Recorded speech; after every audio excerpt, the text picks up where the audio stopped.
Hello dear students, कैसे हो आप सब। आशा है आप सभी ठीक होंगे। आपके लिए नया चैप्टर लेके आए हैं अवर इन्वायरमेंट। जैसा कि आप सबको पता है, हमने एक सीरीज शुरू की हुई है जिसके अंदर हम वन शॉट वीडियो के अंदर कंप्लीट चैप्टर को रिवाइज करवाते हैं, राइट। सीबीएसई ने डेट शीट को अनाउंस कर दिया है, इस रिगार्डिंग हमने ये सीरीज शुरू की है। अभी जो चैप्टर लेके आए हैं वो चैप्टर है बायोलॉजी का लास्ट चैप्टर है, दैट इज अवर इन्वायरमेंट।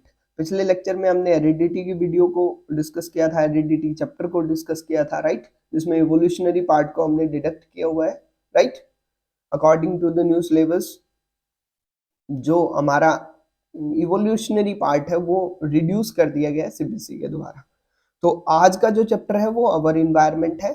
सो शुरू करते हैं हमारा आज का topic, that is our environment. Okay, जिसने जिसने ज्वाइन नहीं किया वो जल्दी से ज्वाइन कर लें।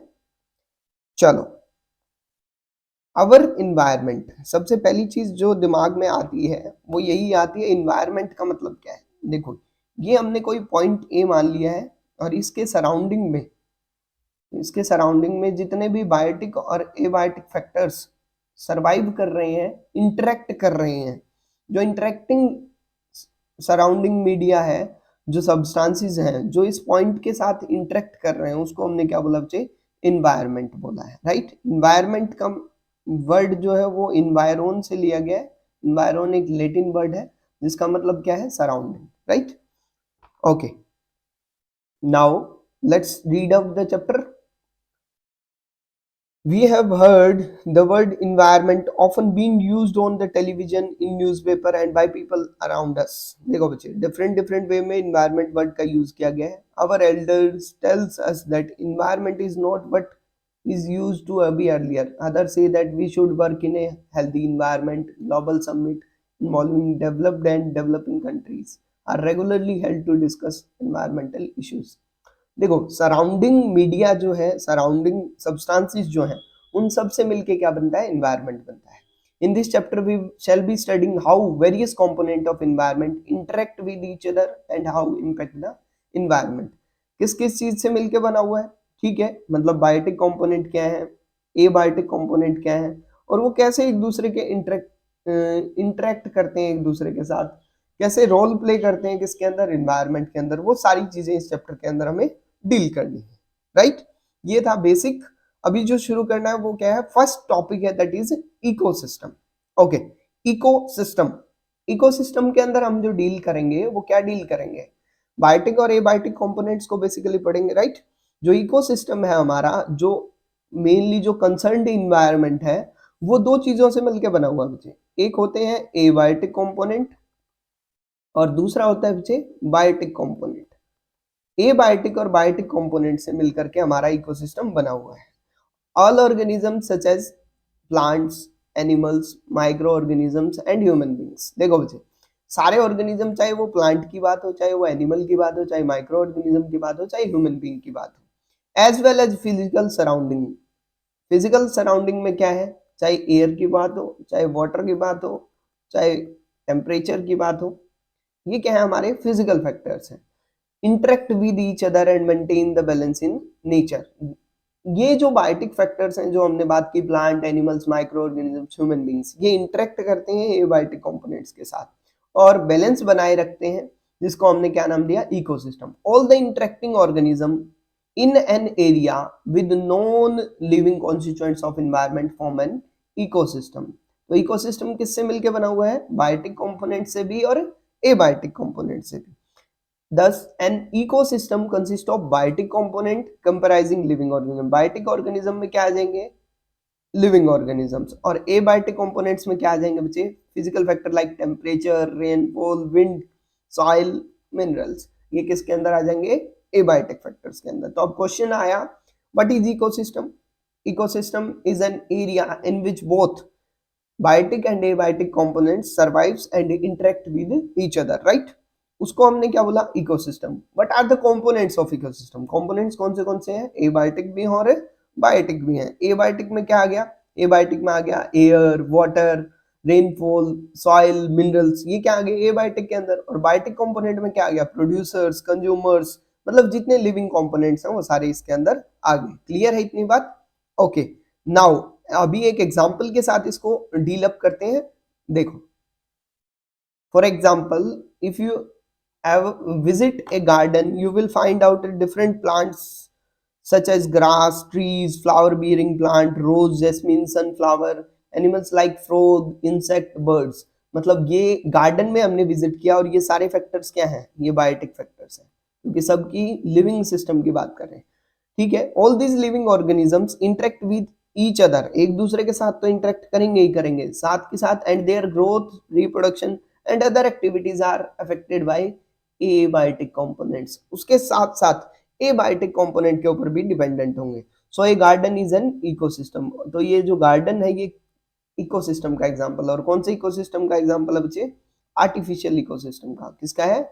आर्टिफिशियल, क्योंकि ये हमने मैन मेड है तो ये आर्टिफिशियल इकोसिस्टम का है। Other types of ecosystem are forest, ponds, lakes. ये क्या है बच्चे? देखो, आर्टिफिशियल इकोसिस्टम का एग्जांपल क्या था? गार्डन। और ये किसके एग्जांपल है? नेचुरल इकोसिस्टम के। और गार्डन हुआ, क्रॉप फील्ड हुआ, ये ह्यूमन मेड है तो इसलिए इनको किसके अंदर पड़ा है? आर्टिफिशियल इकोसिस्टम के अंदर। अभी एक एक्टिविटी दी हुई है यहाँ पे, देखो, you might have seen an aquarium. देखो बच्चे, एक्वेरियम आपने सबने देखा होगा, ठीक है, बॉक्स लाइक स्ट्रक्चर होता है, ठीक है, जिसके अंदर एयर इनलेट के लिए स्पेस छोड़ा हो जाता है, वाटर होता है, और वहां पे क्या किया जाता है? फिशेस को रखा जाता है, right. Let us try to design one. What are the things we need to keep in the mind when we create an aquarium? अब एक्वेरियम के लिए क्या चाहिए? पानी चाहिए, ठीक है, एयर इनलेट चाहिए, चैम्बर चाहिए। The fish would need a space for free swimming, space चाहिए बच्चे, लार्ज जार चाहिए, वाटर चाहिए, ऑक्सीजन चाहिए, और उसके साथ साथ क्या चाहिए? फूड चाहिए। We can provide oxygen through an oxygen pump, aerator के थ्रू दे सकते हैं, और फिश फूड जो मार्केट के अंदर अवेलेबल है उसको भी दिया जा सकता है, right. If we add a few aquatic plant and animals, it can become a self-sustaining system. अगर हमने उसके अंदर कुछ प्लांट्स डाल दिए, मुझे क्या डाल दिए? प्लांट्स, तो वो क्या बन जाएगा? सेल्फ सस्टेनिंग सिस्टम बन सकता है या नहीं बन सकता है? Can you think how this happens? An aquarium is an example of human made ecosystem, यानी आर्टिफिशियल इकोसिस्टम का एग्जांपल है। और ये कैसे सेल्फ सस्टेनिंग बनेगा? क्योंकि प्लांट्स क्या करेंगे? रॉ मटेरियल को यूटिलाइज करेंगे, और एनिमल्स उसके ऊपर क्या करेंगे? डिपेंडेंट बनेंगे। Can we leave aquarium as such after we set up? Why does it have to be clean once in a while? ताकि ऑक्सीजन के साथ साथ जो एक्स्ट्रा जो अमाउंट है, जो वेस्ट है बच्चे, वो जो वेस्ट है उसकी वजह से ऑक्सीजन का लेवल डाउन ना हो। ठीक है जी, अभी नेक्स्ट मूव करते हैं। We have seen in the earlier classes that organism can be grouped as producers, consumers, decomposers. Organisms को हमने डिफरेंट डिफरेंट क्लासेस में क्लासिफाई किया, प्रोड्यूसर, कंज्यूमर एंड डिकम्पोजर। क्या क्या? Producer, consumer and decomposer. ठीक है जी। अब प्रोड्यूसर्स क्या होते हैं? जो क्या करेंगे? जो अपना खाना खुद प्रोड्यूस कर रहे हैं। कंज्यूमर्स जो उनके ऊपर फीड कर रहे हैं, और डिकम्पोजर्स जो वेस्ट को डिग्रेड करते हैं, राइट।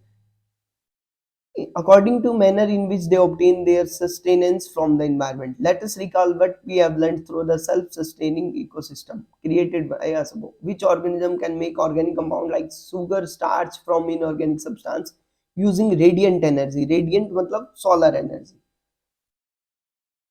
देखो मुझे, all green plants and certain bacteria, सारे तो ग्रीन प्लांट्स, ठीक है जी, और कुछ bacteria which can produce food by photosynthesis, जो अपना खाना फोटोसिंथेसिस के थ्रू बना सकते हैं बच्चे, under this category and are called producers. और उनको हम क्या बोलेंगे बच्चे? प्रोड्यूसर्स। तो पहली डेफिनेशन आ गई हमारी, प्रोड्यूसर्स क्या होते हैं।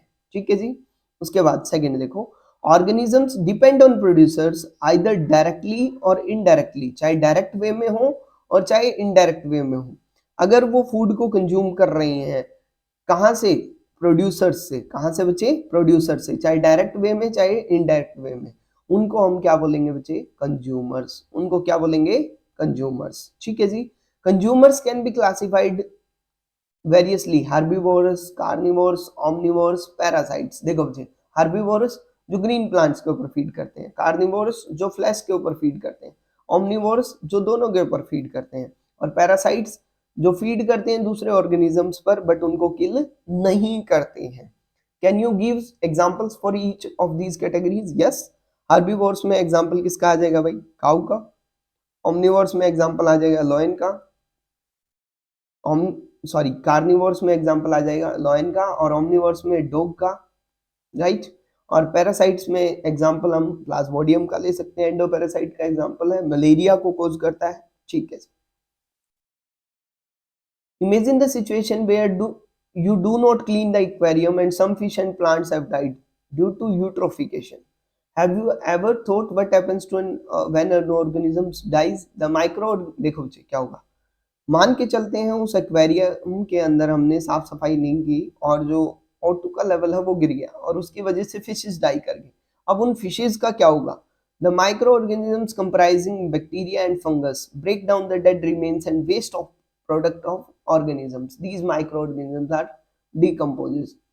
देखो बच्चे क्या होगा, जो बैक्टीरिया है फंगस है वो क्या करेंगे, वो ब्रेक डाउन कर देंगे इस डेड रिमेन्स को बिल्कुल स्मॉलेस्ट के अंदर, और उन ऑर्गेनिजम्स को हम किसके अंदर पढ़ते हैं बच्चे, डिकम्पोजर्स के अंदर, राइट।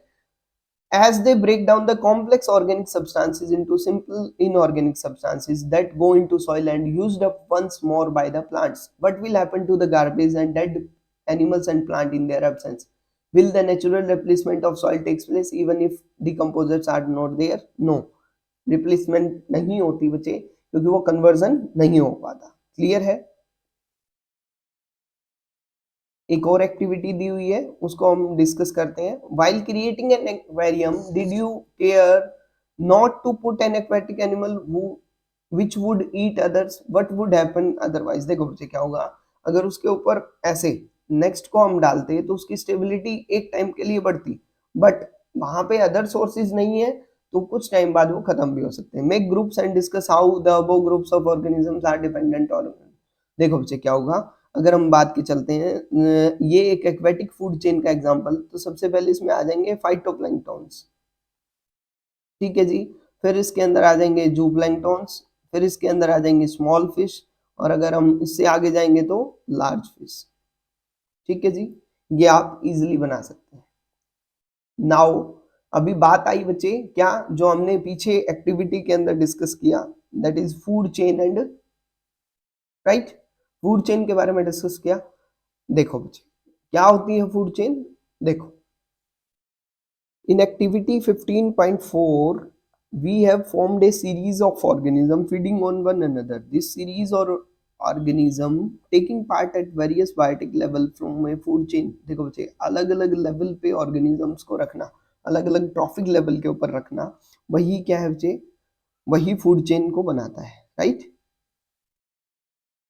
ईच स्टेप और level of food chain form से ट्रॉफिक लेवल, हर एक स्टेप को हम क्या बोलेंगे बच्चे, ट्रॉफिक लेवल का नाम देंगे। द ऑटोट्रॉफ्स और the producers are at the first trophic level.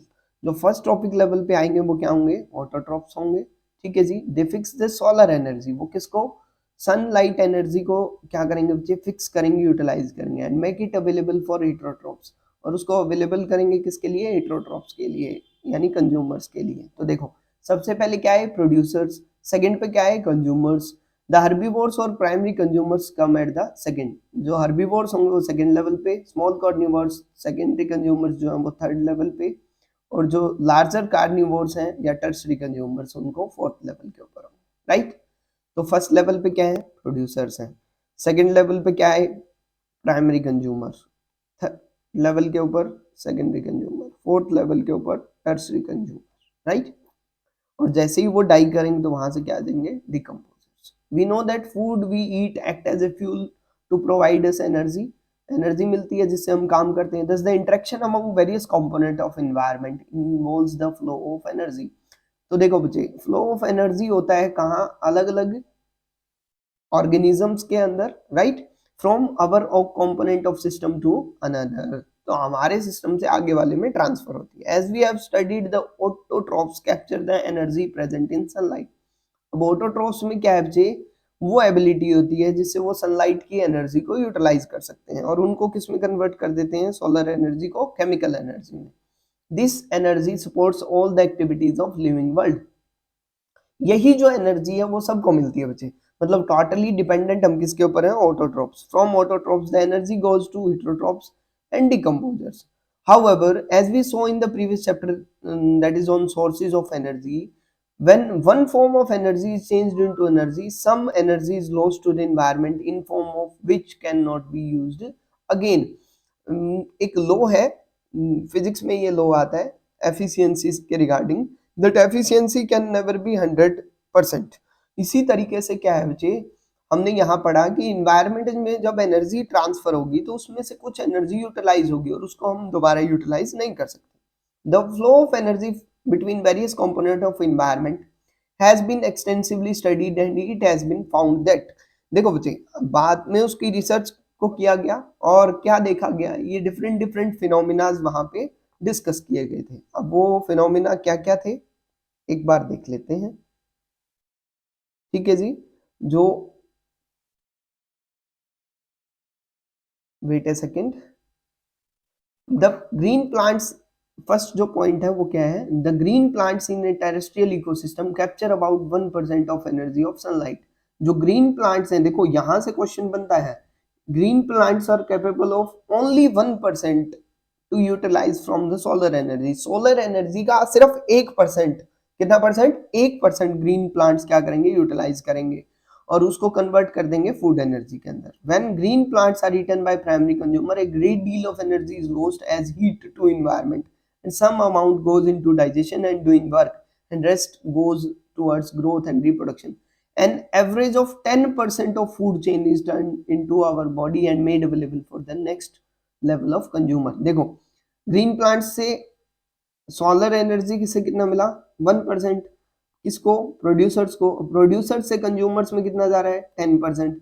Consumers से सेकेंडरी कंज्यूमर्स में कितना जा रहा है, 10%। आगे फिर कितना जा रहा है, देखो इसको C1 मान लूं, इसको C2 मान लूं, इसको C3 मान लेते हैं, तो इसमें भी कितना जाता है, 10%। Therefore 10% can be taken as average value of for amount of organic matter that is present at each step and reaches to the next level of consumers। तो टोटल कितना जाता है, only 10%। Since so little energy is available for next level of consumers, food chain generally consists of only 3 to 4 steps। यहाँ से short question बनता है, how many trophic levels in a food chain can be possible, that is only 3 to 4 steps, or it may be exceed only up to 5 steps। Why?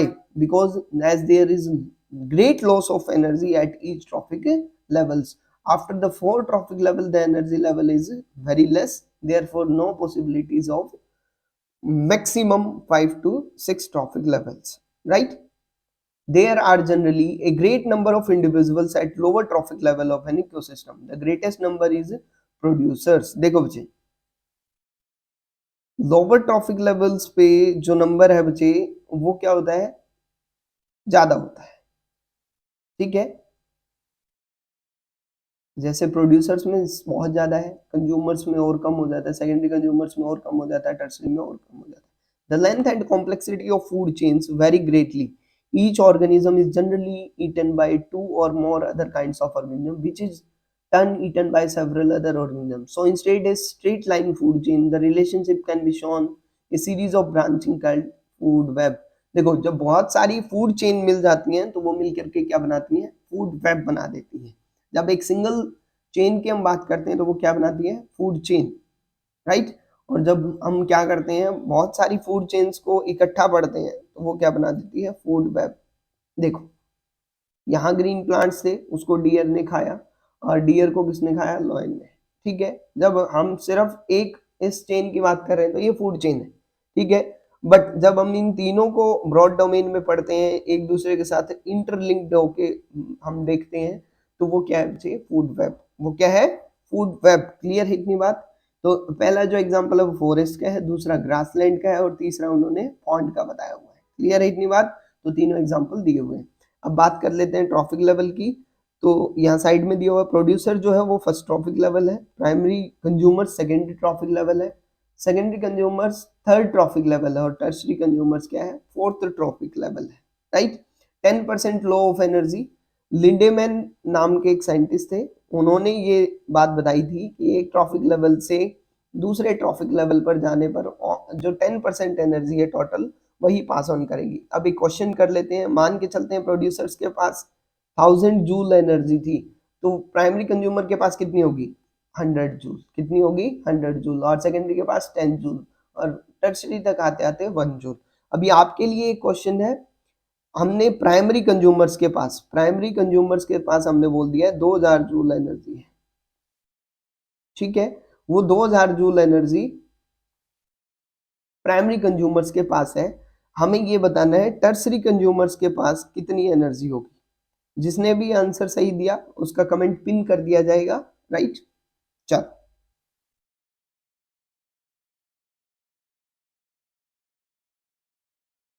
ये जो नीचे दिखाया हुआ आपको, ये फूड चेन का डायग्राम दिखाया हुआ है। From the energy flow diagram that is 15.4 the two things become clear that the flow of energy is unidirectional. ऐसा नहीं होगा कि प्रोड्यूसर से कंज्यूमर्स में जा रही है बट कंज्यूमर से प्रोड्यूसर्स में भी चली जाएगी, ऐसा कभी नहीं होता है। तो एनर्जी का फ्लो हमेशा क्या होता है, unidirectional. The energy that is captured by autotrophs does not revert back to the solar input and the energy which passes to herbivores does not come back to the autotrophs. यही बात बताई हुई है कि रिवर्सल पाथवे नहीं होगा। As it moves progressively through various trophic level it is no longer available to the previous level. जैसे ही वो नेक्स्ट लेवल पे जाएगी पिछले वाले से वो खत्म हो जाएगी। Secondly, the energy level available at the each trophic level get diminished progressively due to loss of energy at each level। जैसे जैसे लेवल पे बढ़ती जाएगी वैसे वैसे क्या होती जाएगी, पीछे के लिए खत्म होती जाएगी। अब ये आपको एक डायग्राम शो हो रहा होगा, ये देखिए, ये ग्रीन प्लांट्स आपको दिखाई दे रहे हैं, ठीक है। इन ग्रीन प्लांट्स के ऊपर different different organisms different different food chain को बना रहे हैं, और फिर वो फर्दर डिवाइडेड है डिफरेंट डिफरेंट वे में, और ऊपर जाते हैं तो वो इंटरमिक्स्ड हो जाते हैं, ठीक है। तो ये किसका एग्जांपल है, फूड वेब का। अभी ऊपर हमने किसको पढ़ा था, फूड चेन को पढ़ा था। किसको पढ़ा था, फूड चेन को। अभी किसको पढ़ रहे हैं, फूड वेब को। An interesting aspect of food chain is how unknowingly some harmful chemicals enter our bodies through food chain. You have read in the class 9th how water gets polluted. पानी कैसे pollute हो जाता है? One of the reason is use of several pesticides and other chemicals. 9th में हमने पढ़ा था कि कैसे water pollution होता था, कैसे क्रॉप्स को डिजीज से बचाया जा सकता था, पेस्ट से बचाया जा सकता था, उसके लिए पेस्टिसाइड्स का यूज करते थे। These chemicals either wash down into the soil, या तो वो सॉइल के अंदर चले जाते थे या वाटर बॉडीज के अंदर चले जाते थे। And from the soil these are absorbed by plants. अब वो प्लांट्स के अंदर आएंगे वाटर और मिनरल्स के साथ, और क्या बनाएंगे बच्चे, वहां से एक्वेटिक प्लांट्स उनको खाएंगे, राइट, ठीक है। और उससे क्या बढ़ेगा बच्चे, बायोमैग्निफिकेशन। देखो ये डायग्राम दिखा हुआ है, सनलाइट थी, सनलाइट से प्रोड्यूसर्स, प्रोड्यूसर से हर्बिवोर्स, हर्बिवोर्स से कार्निवोर्स, और कार्निवोर्स से टॉप कार्निवोर्स, राइट। ये एक यूनिडायरेक्शनल फ्लो ऑफ एनर्जी दिखाया हुआ है। और इस तरीके से क्या होता था कि जो हार्मफुल पार्ट्स हैं वो फूड चेन के अंदर एंटर कर जाते थे। As these chemicals are not degradable they get accumulated progressively at each trophic level, और वो हर एक ट्रॉफिक लेवल पे बढ़ते रहते थे। As human beings occupy the top level of any food chain the maximum concentration of these chemicals get accumulated in our bodies. जो maximum level है वो हमारी बॉडी के ऊपर होता है। This phenomena is known as biological magnification. काफी बार यहाँ से क्वेश्चन बना है, बायोलॉजिकल मैग्निफिकेशन क्या है।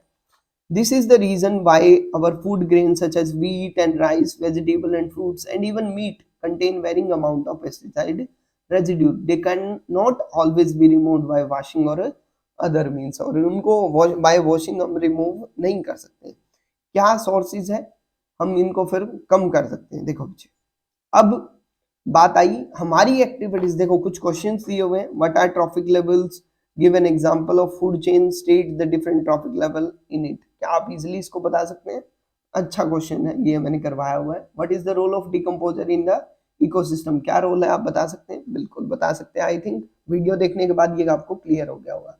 अब जो नेक्स्ट टॉपिक आता है, यहाँ तक हमने 50% जो चैप्टर बचे वो हमने डील कर लिया है। अभी 50% अभी हम डील करेंगे। Just wait for a second.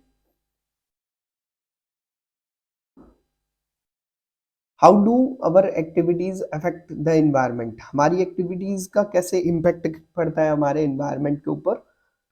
Okay, deal करते हैं। We are integral part of the environment, main part है बच्चे हम, ठीक है। Changes in environment affect us and our activity change the environment around us. We have already seen in the class 9th how our activities pollute our environment, कैसे main role play करते हैं. In this chapter we shall looking at two environmental problems in detail, that is depletion of ozone layer and waste disposal. हमें जो अभी deal करना है वो क्या करना है, डिप्लीशन ऑफ ओजोन लेयर, कैसे ओजोन लेयर डिप्लीट कर रही है और वेस्ट डिस्पोजल का क्या रोल है एनवायरनमेंट को इफेक्ट करने के अंदर, राइट. ठीक है. Ozone layer and how it is getting depleted, ozone layer कैसे डिप्लीट हो रही है वो हमें देखना है. ओजोन, ओजोन का फॉर्मूला क्या है, O3 is a molecule formed of 3 atoms of oxygen, 3 oxygen atom से मिलकर बना होता है. while O2 which have normally referred to as an oxygen, O2 को हमने ऑक्सीजन बोला, is an essential for all aerobic forms of life. जितने भी एयर डिपेंडेंट ऑर्गेनिजम्स हैं, एरोबिक लाइफ वाले ऑर्गेनिजम्स हैं, उनके लिए ऑक्सीजन रिस्पॉन्सिबल है. Ozone is a deadly poison, however at higher levels of atmosphere ozone performs an essential function. Ozone as an poison का काम करती है, बट उसके साथ साथ ओजोन क्या करती है बच्चे, एसेंशियल फंक्शन भी करती है at higher level of atmosphere. वहां पे क्या करती है ये, अर्थ सरफेस को यूवी रेज से बचाती है बच्चे. It shields the surface of earth from UV radiation from the sun. Sun से जो हार्मफुल रेज आ रही हैं, इन रेज से बचाने का काम कौन करता है, ozone. These radiations are highly damaging to the organisms, but for example it is known for cause skin cancer in human being. काफी डैमेजफुल होती हैं, क्या कोज कर सकती हैं, स्किन कैंसर कोज कर सकती हैं. Ozone at higher level of atmosphere is a product of UV radiation acting on oxygen molecule. देखो बच्चे, ऑक्सीजन का मॉलिक्यूल है, उसके ऊपर यूवी रेज एक्ट करेंगे, वो नेसेंट ऑक्सीजन के अंदर कन्वर्ट हो जाएगा. जब ये नेसेंट ऑक्सीजन मॉलिक्यूल के साथ रिएक्ट करेगा और वहां से क्या बनाएगा बच्चे, ओजोन बनेगा. Ozone at higher level of atmosphere is a product of UV radiation acting on oxygen molecule. The higher UV radiation split apart some molecular oxygen. तोड़ देगा बच्चे किसके अंदर, फ्री ऑक्सीजन के अंदर. These atoms then combine with molecular oxygen to form ozone. और वो क्या बना लेंगे, ओजोन बना लेंगे. क्लियर है इतनी बात. The amount of ozone in atmosphere begins to drop sharply in the 1980. जो अमाउंट कम होना शुरू हुआ 1980s के अंदर कम होना शुरू हुआ बच्चे, क्योंकि हमने किसका यूज करना शुरू कर दिया, CFCs का, रेफ्रिजरेंट के अंदर, फायर एक्सटिंग्विशर्स के अंदर. 1987 के अंदर यूएनईपी कई बार फुल फॉर्म पूछ लिया जाता है, यूनाइटेड नेशंस एनवायरमेंटल प्रोग्राम, उन्होंने एक एग्रीमेंट बनाया कि CFC के ऊपर बैन किया जाए. ठीक है, 1986 के अकॉर्डिंग. ठीक है, it is now mandatory for all manufacturing companies to make CFC free refrigerator throughout the world. और बाद में क्या कर दिया गया बच्चे, ओवरऑल वर्ल्ड के ऊपर CFCs के रिगार्डिंग बैन लगाया गया. ठीक है जी. अब एक एक्टिविटी दी हुई है, find out the library, internet और newspaper report which chemicals are responsible for depleting of ozone layer. CFC है हमारा, एक हमने पढ़ लिया है. ठीक है, उसके अलावा क्या है बच्चे, मरकरी है, उसके अलावा क्या है, DDT है. ये बहुत सारे केमिकल्स हैं, ठीक है जी, जो ओजोन लेयर डिप्लीशन में रोल प्ले कर रहे हैं. Managing the garbage we produce, ऐसे हम जो वेस्ट प्रोड्यूस होता है उसको कैसे मैनेज कर सकते हैं. In our daily activities we generate a lot of material that are thrown away. Why, what are the some of these waste materials, what happens if we throw them away. Let us perform an activity to find out तो answers to these questions. इन questions के answer के लिए हमें एक activity करनी है. Collect the waste material from homes. देखो बच्चे, किचन वेस्ट लिया हमने, उसके अलावा वेजिटेबल वेस्ट लिया, टी लीव्स लिए, मिल्क पैकेट के लिए, कार्टून्स को लिया, मेडिसिन बॉटल्स को लिया. अब इनको क्या कर दिया बच्चे, इनको दबा दिया गया स्कूल गार्डन के अंदर, जहाँ कोई और स्पेस है या फिर वहाँ स्कूल गार्डन के अंदर हमने उनको दबा दिया गया. अब देखो बच्चे, उसके बाद क्या किया गया, 15 डे के इंटरवल के बाद हमने चेक किया तो क्या कुछ मटेरियल ऐसा था, जैसे जो प्लास्टिक था वो डिग्रेड नहीं हुआ, बट जो बायोडिग्रेडेबल वेस्ट था वो क्या हो गया बच्चे, डिग्रेड होना शुरू हो गया था. राइट. अब जो इजिली डिग्रेड हो सकता है वो क्या है बच्चे, बायोडिग्रेडेबल, और जो नहीं हो सकता उनको हमने क्या बोला, non biodegradable substances. Right. Now, we have seen in the chapter on the life process that food we eat is digested by various enzymes in our body. Have you ever wondered why same enzyme does not break down everything we eat? Enzymes are specific in their action. Specific enzymes are needed to break down a particular substance.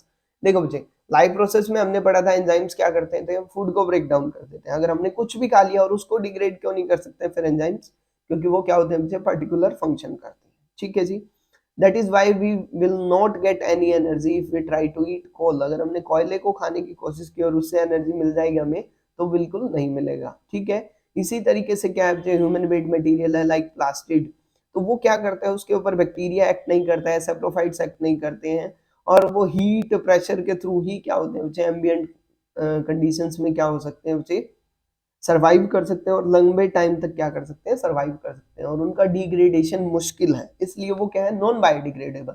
और जो easily degrade हो जाते हैं वो क्या है, biodegradable. ठीक है जी, substances that are broken by biological process are said to be biodegradable, जिनके ऊपर बायोलॉजिकल प्रोसेस से डिग्रेडेशन हो जाता है। ठीक है जी, और जो इस तरीके से नहीं टूट पाते हैं वो क्या है, नॉन बायोडिग्रेडेबल है। वो इनर्ट है, वो इनएक्टिव है, वो लंबे टाइम तक क्या करेंगे, इन्वायरमेंट के अंदर रहेंगे और उसको हार्म भी कर सकते हैं। यूज द लाइब्रेरी और internet to find out more about biodegradable and non biodegradable. जब आप डिफरेंसेस करेंगे बायोडिग्रेडेबल और नॉन बायोडिग्रेडेबल में, तो वो इजिली हम क्या कर सकते हैं बच्चे, फाइंड आउट कर सकते हैं। क्लियर है इतनी बात? आई थिंक ये क्लियर हुआ होगा आपको। देखो भाई, नेक्स्ट में फिर क्वेश्चंस दिए हुए हैं, क्या है क्वेश्चन के अंदर, why are some substances are biodegradable, some are non biodegradable। कुछ के ऊपर एक्ट हो जाता है, कुछ के ऊपर नहीं होता है। Give any two ways in which biodegradable substance would effect, अगर वो लॉन्गर टाइम तक उनका जो डिग्रेडेशन टाइम है लॉन्गर टाइम का है तो वो इफेक्ट करेंगे बच्चे। ठीक है, नॉन बायोडिग्रेडेबल लंबे टाइम तक रहेंगे तो वो भी इफेक्ट करेंगे। विजिट एनी टाउन और city, we are sure to find out heaps of garbage all over the place. जैसे दिल्ली वगैरह में अगर आप मूव करेंगे वहां पे देखेंगे, या बड़े शहर में जहाँ देखेंगे तो वहां पे क्या बच्चे, बड़े बड़े गार्बेज स्टोरेज के लिए हिप्स बनाए हुए हैं, एक खाली मैदान में उनको इकट्ठा रखा गया है। और उसके बाद देखेंगे तो जब हम इस गार्बेज के सराउंडिंग में बहुत सारी डिजीज को हम क्या कर रहे हैं बच्चे, इनविटेशन दे रहे होते हैं, राइट। तो ये था बच्चे मेनली हमारे इस चैप्टर के अंदर। ठीक है, अब कुछ एक्टिविटीज दी हुई हैं कि म्युनिसिपल कॉर्पोरेशन कैसे काम करती है, कैसे वेस्ट जो जनरेट होता है उसको क्या किया जाता है। तो बेसिकली जो उसमें से अलग किया जाता है, बायोडिग्रेडेबल को अलग में और नॉन बायोडिग्रेडेबल को अलग में। बायोडिग्रेडेबल क्या किया जाता है, वेस्ट को बायोडिग्रेड करने के लिए छोड़ दिया जाता है, नॉन बायोडिग्रेडेबल को अलग अलग इंसिनरेशन मेथड है, हीट के थ्रू उसको क्या कर दिया जाता है, डिग्रेड करने की कोशिश कर दी जाती है। लास्ट पैराग्राफ है इस चैप्टर का, वो देख लेते हैं। Improvement in our lifestyle that have resulted in greater amount of waste material generation. Changes in attitude have also a role to play with more and more things we use becoming disposal। हम plastic का use ज्यादा कर रहे हैं, ठीक है, जिसकी वजह से वेस्ट क्या है बच्चे, वो नॉन बायोडिग्रेडेबल हो रहा है, और उसकी वजह से जो इन्वायरमेंट है हमारा वो पॉल्यूट होता जा रहा है। देखो, डिस्पोजेबल कप्स इन ट्रेन, जब आपने कभी ट्रेन के अंदर विजिट किया तो वहां पे प्लास्टिक की ग्लासेस के अंदर टी सर्व की जाती है। ठीक है, अब वो क्या है बच्चे, हाइजीन के लिए उस चीज को अपनाया गया था, बट अभी उसका इम्पैक्ट क्या है बच्चे, मिलियंस ऑफ कप्स का यूज किया जाता है। कुछ टाइम पहले कूलर्स का यूज किया जाता था, क्ले के बने हुए थे, ठीक है, बट अभी वो प्लास्टिक कप्स का यूज किया जा रहा है। जो कूलर्स जो थे वो डिस्पोजेबल थे, इजिली डिस्पोज हो जाते थे। जो प्लास्टिक पेपर कप्स हैं, प्लास्टिक कप्स हैं, वो क्या है बच्चे, वो डिस्पोजेबल नहीं है। प्लास्टिक कप्स डिस्पोजेबल नहीं थे, अब पेपर कप यूज किया जाए तो वो डिस्पोजेबल है, बट कूलर के कंपैरिजन में वो भी क्या करते हैं, हार्म करते हैं। तो इसका अल्टरनेटिव क्या है, कूलर्स को यूज करना, अदरवाइज पेपर कप्स को यूज करना। ठीक है जी, हजार्डस एंड मटेरियल की आपको एक लिस्ट बनानी है इस एक्टिविटी के अंदर, यही बता हुआ है। ओजोन क्या होता है, ये क्वेश्चन पूछा हुआ है। रिड्यूस कैसे कर सकते हैं वेस्ट डिस्पोजल की प्रॉब्लम्स को। तो देखो भाई, समरी के ऊपर आ गए, हमने क्या क्या पढ़ा इस चैप्टर के अंदर वो डील कर लेते हैं। देखो, the various components of ecosystem are interdependent, एक दूसरे के ऊपर डिपेंडेंट होते हैं। ठीक है जी, प्रोड्यूसर्स क्या करते हैं, एनर्जी बनाते हैं सनलाइट से और अवेलेबल करते हैं सारे इकोसिस्टम को। जैसे जैसे आगे आगे ट्रॉफिक लेवल पे एनर्जी जाएगी वो कम होती जाएगी, खत्म होती जाएगी। ह्यूमन एक्टिविटीज का इम्पैक्ट है। केमिकल्स जो सीएफसी वगैरह हैं वो क्या करते हैं, ओजोन लेयर को डिग्रेड करते हैं, और ओजोन लेयर हमें प्रोटेक्ट करती है यूवी रेडिएशन से। वेस्ट जो जनरेट होता है वो बायोडिग्रेडेबल भी हो सकता है, नॉन बायोडिग्रेडेबल भी हो सकता है। ठीक है जी, जो डिस्पोजल ऑफ वेस्ट है वो क्या कर रहा है, सीरियस इन्वायरमेंटल इश्यूज को क्रिएट कर रहा है। क्लियर है इतनी बात? अब नीचे एक्सरसाइज के क्वेश्चंस दिए हुए हैं, देख लेते हैं क्या क्या दिया हुआ है। बायोडिग्रेडेबल नॉन बायोडिग्रेडेबल निकालना है, दूसरा बताना है फूड चेन क्या है, ठीक है जी। तीसरे में ये पूछना है कि देखो which of following are environmental friendly कौन सी हैं ये बताना है। What will happen if we kill all organisms, तो इंस्टेबिलिटी आ जाएगी। क्या इम्पैक्ट है हमारे ट्रॉफिक लेवल का दूसरे के ऊपर, बिल्कुल है। बायोलॉजिकल मैग्निफिकेशन मैंने करवाया हुआ है, ठीक है। नॉन बायोडिग्रेडेबल से क्या प्रॉब्लम्स होंगी, जो वेस्ट निकल रहा है अगर वो बायोडिग्रेडेबल है तो हमारा एनवायरनमेंट साफ रहेगा। डैमेज, ये very very very important question है, लास्ट क्वेश्चन काफी बार रिपीटेड है सीबीएसई के क्वेश्चन पेपर्स में, काफी बार ये क्वेश्चन पूछा गया है। Ninth question is very very very important in exercise, right. तो ये था बच्चे हमारा चैप्टर। आज का चैप्टर काफी छोटा था, हमने बहुत जल्दी इसको कवर अप करवाया है। होप सो ये वीडियो आपके लिए इंपॉर्टेंट रहा होगा और आप इसको अच्छे से देखेंगे, ठीक है। एक बीच में मैंने एक क्वेश्चन पूछा है, वो अगर आप सॉल्व करते हैं हमारे कमेंट सेक्शन में बता दें तो आपका कमेंट को पिन कर दिया जाएगा। Thank you so much, stay connected with us.